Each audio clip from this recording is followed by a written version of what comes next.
এবছর ঈদে আমি আমার ননদের কাছ থেকে কি গিফট পেলাম এবং আমার ফ্যামিলি মেম্বাররা কি গিফট পেলো সেটাই আজকে আপনাদের সাথে শেয়ার করছি।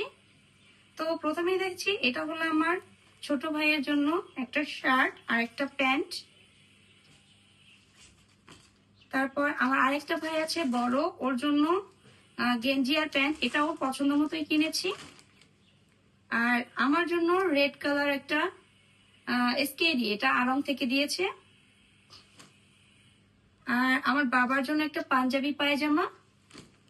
আর আমার আম্মুর জন্য স্কেডি থেকেই একটা 3 পিস আড়ং থেকে। তো সে যেহেতু 1-1.5 বছর আগে চাকরি পেয়েছে, তো রমজান শুরুতেই আমাকে ফোন দিয়ে বলেছিল যে আমি এবছর ঈদে সবাইকে একটু গিফট করতে চাই। সে যেহেতু বিদেশে থাকে, সে নিজে থেকে এসে কিনতে পারেনি, তাই আমি আর আমার হাজবেন্ড দুজন মিলে এই ড্রেসগুলো কিনেছি। তো ধন্যবাদ আপু এবং ভাইয়া দুজনকেই।